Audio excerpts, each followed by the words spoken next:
Boys and girls, today I'm back at Into Moto in Warrington, and this is the bike that I'm taking out today.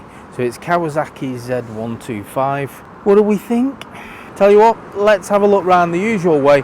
I'll drop some specs as we're going around the bike, but after we've had this little walk round, I'll take it for a ride and I'll tell you how it performs, how it rides, how it handles, how it goes through those gears, and importantly for me, the performance. What's the performance like? Well, we'll find out when we go for a ride, but for now, let's have a quick look around. So there's your close-up.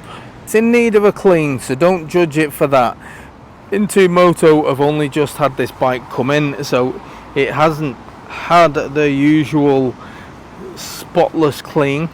So if you do notice an odd little mark here, and that'll all be cleaned by the time it gets into the showroom.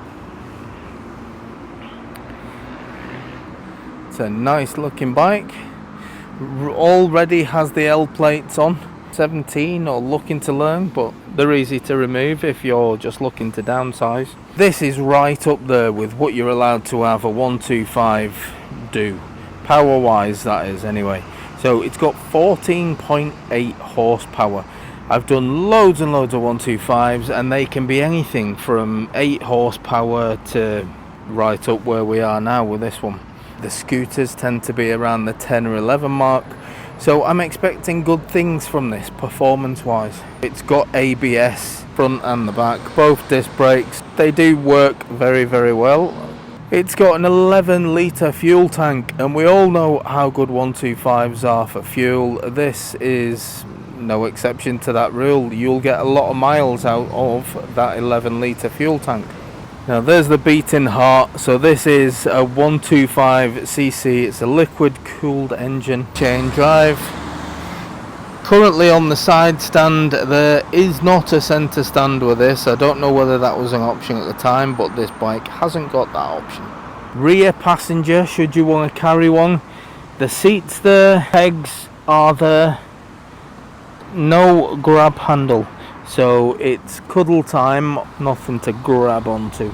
The seat height, 815 millimeters. Don't know why I'm zooming into the seat height for that. Or zooming into the seat.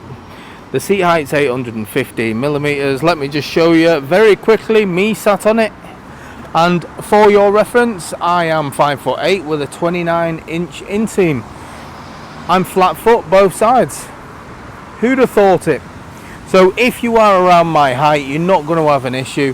If you are tall or if you are much shorter, then if you're interested in something like this, just come down to Into Moto. I'm sure they will be more than happy for you to jump on this bike, just to sit on it and see if it fits you. But it fits me very well.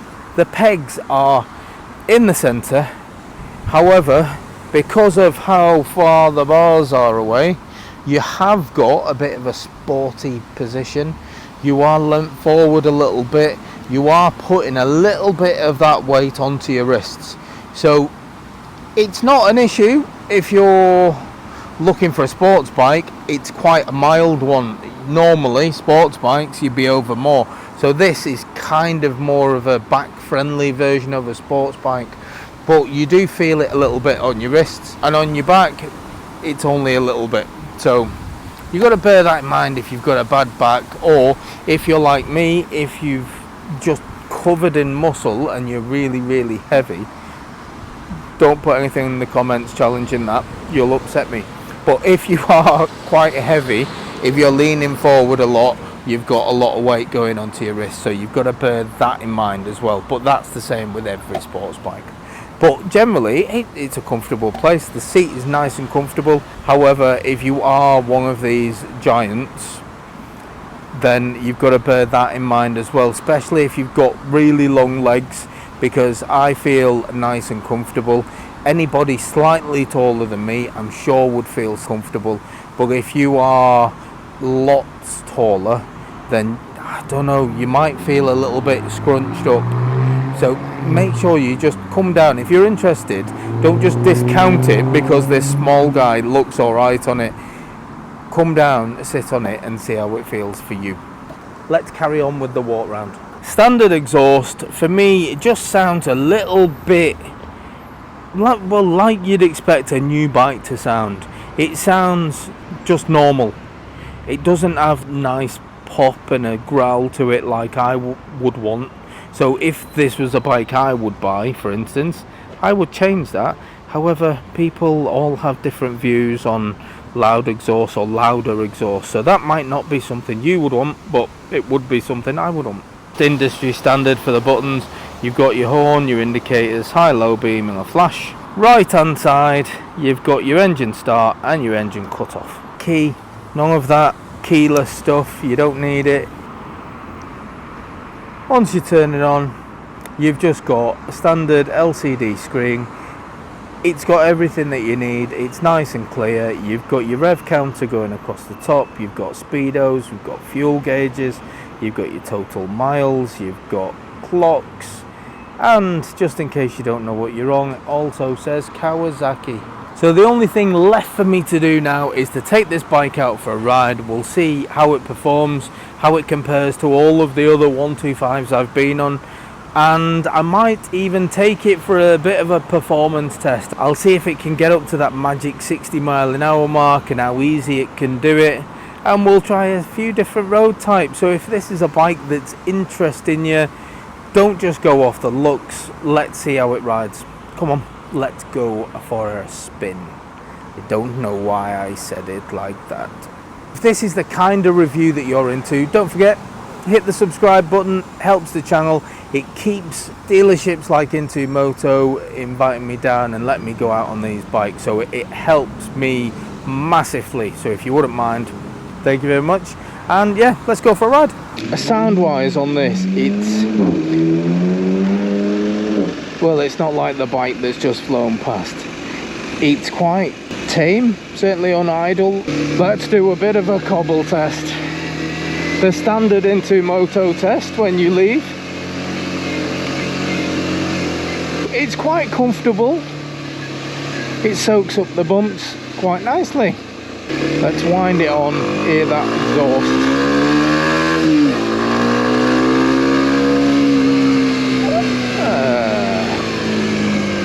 Now this is actually quite nippy. I'm going to head to a national speed limit road.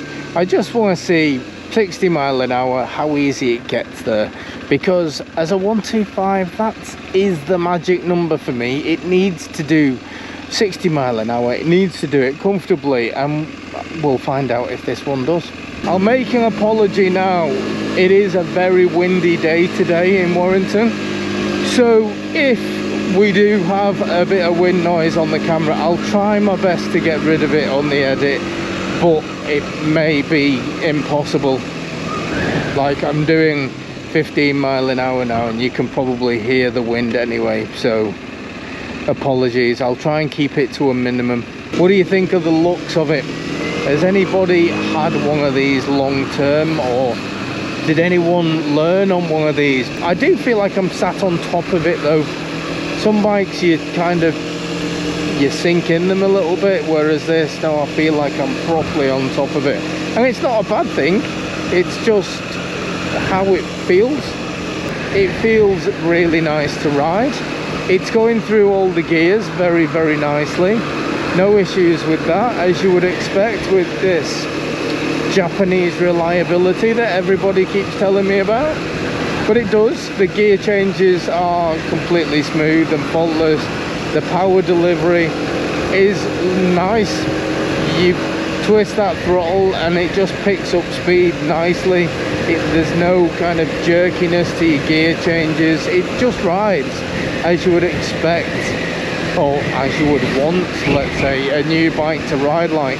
125 bikes, they are affected by the weight of the people that are sat on them, and I'm very heavy. All I will tell you is, if the bike can perform with me sat on it, if it can get to 60 mile an hour with my heavy self on, then with yourself, the likelihood is it's going to fly.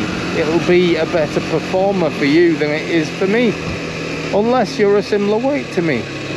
But at least if you're a similar weight to me, you'll know what it's capable of. I'll do my usual nationals test. I will pull up somewhere on this nationals road, and then we'll do it from a standing start, how quickly it gets to 60, where it gets to 60, and then I can compare it to other 125s that I've been on. This is my usual place for doing this test. Now, to give you an example, most of the, in fact I think pretty much every 125 I've been on down this straight has not been able to achieve 60 mile an hour in this straight. And you can see where the road bends around, and then there's a house all the way down there, and then it goes to like a bit of a long straight. And now most of them that can get to 60, they get to 60 on that stretch. The 200s I've been on, well, some of those have got to 60 mile an hour before the tree on the left hand side down there, which again is just showing you how much better some bikes are at performing. Now I would say with this one, it wouldn't shock me if I'm at 50-55 mile an hour by the time I get to that tree. I'd be shocked if I was at 60, because the majority of the 125s I've been on, as I've said, if not all of them, have needed the straight. So we'll see. But the key thing for me here is making sure it can do that 60 mile an hour. I'm not going to take it to whatever it can do, because I'm not doing that. This bike is for sale. I just want to show that whoever's considering buying one of these bikes, you know if it's going to be capable of doing those dual carriageways, highways, motorways, whatever the roads you're using, but you need to be sure that it's going to be capable of keeping up with traffic, or at least being legally able to go on there without slowing everyone down. That's the main thing. Right, let me wait. I don't need too much of a break in the traffic, because I should imagine the majority of the cars on the road are going to be going faster than me. Okay, we've got a break.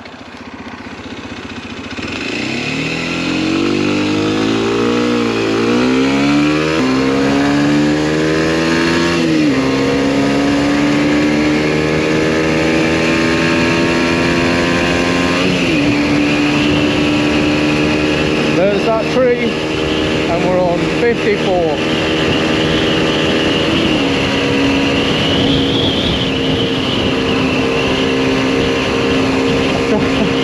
Trying to keep the speed on, and I am at full throttle at this point.